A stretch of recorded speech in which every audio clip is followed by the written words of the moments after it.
when I grew up, I thought I was the only gay person in the world. So we need these stories. There are people who are currently living who are not free, who need to know how to get free. Tell your story.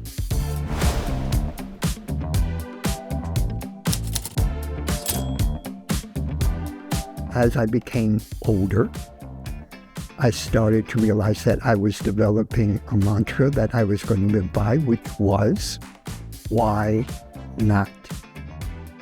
There are so many things that people think are an archive because you go to a library in Schomburg or go to a museum and you see it, but there's so many things that the archives that you go to don't actually have, like histories. My name is Christopher Stahling. I am the curator of In the Life Archive 2.0, Everybody Needs a Witness. Today I will be facilitating a workshop on how to archive and how to do oral histories. On the flyer for this workshop, there was a picture of Alvarado. I met her a couple of times.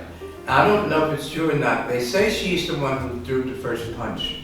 That's what they said. We don't know. The reason why I bring her up is because her collection came to the Schomburg through a rescue mission, right? So she was living in the Chelsea Hotel and had passed, and they were going to throw everything away. And one of the neighbors said, no, she's important. Yeah, right, yeah. And they boxed it up, yes. Called Schomburg came and got it, and was the Schomburg 2016. We want to disencourage that happening. Yeah. We want to create systems in place for things that you have to be preserved and kept before you unfortunately pass, and then the people who control your building or your apartment or your house will decide that for you. One night I was drunk and I was on YouTube and could not sleep, and I was going to a James Baldwin dive, and he was really upset being interviewed by somebody, and somebody was insulting him about being black and being gay, and he was in a fit of anger said, "Everybody needs a witness," and looked at the camera, and it was like, he's talking to me. And this idea of witnessing as a person who grew up in the church was an idea about being seen. So I want to make sure I do my part in seeing the people around me and seeing the people who are also getting older, right? There are tons of people who have done a tremendous, amazing work who have gone before they got opportunity to be archived and saved. And I want to end that history of us not preserving it better. So everybody needs a witness for us means that it is an honor to bear witness to who we have been, who we could be, who we want to be. Singing the survival song of all time from Broadway's musical Carousel, Damon Evans.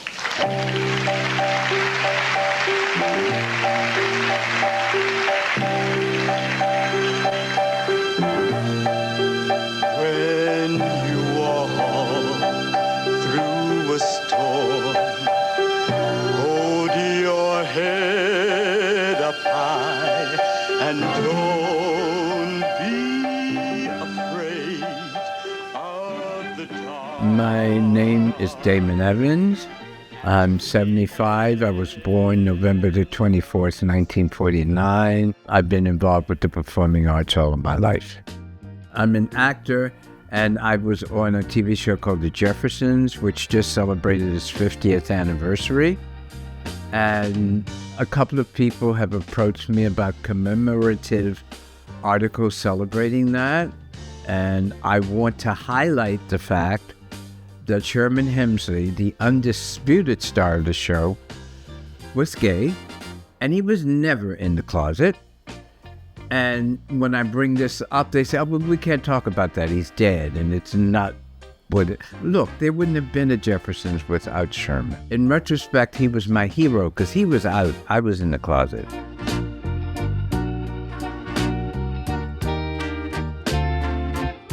Can I tell you a funny story? Yeah. So, my second year, I'm walking through the hall. All of us taped in this big hangar building called CBS Television City. Oh, God, everything was there. Carol Burnett, Sonny and Cher, Tony Orlando, Young and Restless, all those shows. So I'm walking down the hall. Rue McClanahan, who we all know as Blanche from Golden Girls, said, "Oh, David, so I'm getting ready to come to give you an invitation to my wedding." I said, "Oh, God, it's how nice." So I went. I'm sitting there with someone from the wardrobe department, Andy, jolly guy, flamboyantly gay, very campy, and he's all out in there. And he looked at me and said, oh my God, you aren't out, are you? Rue is our ally.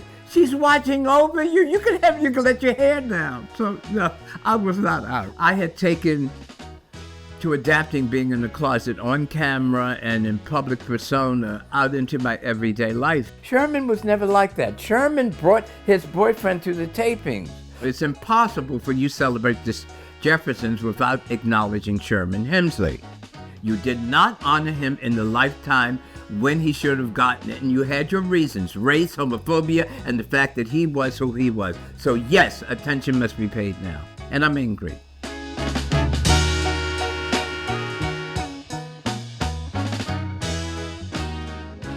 Your stories are really worthy of being preserved, not because you are shiny or notable, because you lived. Who is worthy of being archived, right? Most people I've interviewed have not written a book, have not gone to college. I interview sex workers, people who've done porn, people who work at Wendy's. Like, if you are in the life and you want to share and you are Black for my particular archive, I want your story. My name is Michael F. Anaya, A-N-A-Y-A. I am a native New Yorker, born and raised. I'm an artist. I'm a dancer. And I have a few photographs. But most of all, I want to tell stories. These are my parents and one of my sisters. We lived in Bedford-Stuyvesant at the time. This is early 50s. This is me at 18 years old. It was a year before I went in the Navy. This is Terry, and his name was Jade. And this is me, and my name was Chew Twat. And we often refer to this as our Sweet 16. I've lived my life in a very authentic, genuine manner. I was very fortunate having grown up with a single mom who was my best friend, my champion, who embraced me and loved me and encouraged me always to seek truth. I didn't watch gay men get old. A lot of them died of AIDS. So the ones that I had an opportunity to meet who were older, they always had the greatest stories, the greatest mess to tell, greatest tea. So for me, my archive work is about trying to capture those stories, those voices, those smiles, those laughs, those tears sometimes too. My name is David Vincent Brooks. I'm from East Harlem, by way of Far Rockaway. I've been a native New Yorker for over 6 decades. A lot of my friends, my colleagues in the 70s and 80s, a lot of their letters, a lot of their books and stuff that they were working on were thrown away by their family members who had no idea that they were sitting on a gold mine. Families were throwing their things away. I said, give them to me. So I brought everything to my home, and I have scripts from people who were writing plays that never got produced that I'm sitting on, and hopefully one day we'll get them done. But I didn't want that to happen to me, and I wanted to leave my legacy. And I said, what better way to do it than in the community that I'm involved in? I brought 2 scrapbooks, and one of the scrapbooks are newspaper clippings that I was sent when I was stationed overseas while I was in the military under the Don't Ask, Don't Tell. So I'm in my dormitory room, I'm not hiding anything, and I'm putting all the newspaper clippings about the AIDS epidemic, what Elizabeth Taylor was doing, who was living, who was dying, and I kept all that in scrapbook. Even I created a writer's workshop on military bases, and we were doing plays and stuff like that. But these are just newspaper articles on the AIDS epidemic from 1981 until maybe 1993.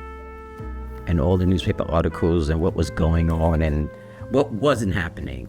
I had documented all, and then I even have pictures of RuPaul when he was starting out in Georgia. This was a laminated piece of literature from one of the local magazines in New York back in 79 and 81 called Native Newspaper. And these are poems by certain various poets that were writing about the AIDS epidemic or this mysterious grid. And we had no idea what was going on.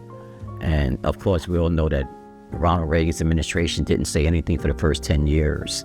So we were writing about what we saw, what we were feeling. And my colleagues, some of them are no longer with us.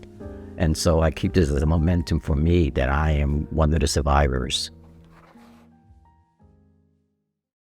My name is Mark Antonio Akam Chen. I also go by Mac. I'm a 40-year Stonewall veteran, knighted by Marshall B. Johnson and Sylvia. Carry on their work, and I've been grinding since '79 or since '76 when I came out.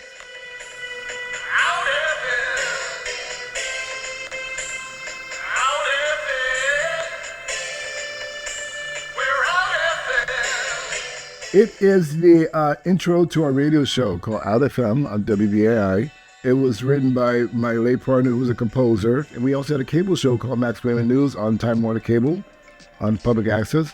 And so we would actually go into the studio, which is WBAI, and we would film interviews, of people, and then we put on our cable show. I came out, and actually about a year later, at 17, my old man kicked me out. So I end up 78, 79, coming to New York City, see disco era, house music. And I was walking by Stonewall and, there's Marsha. Marsha was quite a character. She came up to me, she goes, "Hey, who are you?" And I was like, "Oh, who are you?"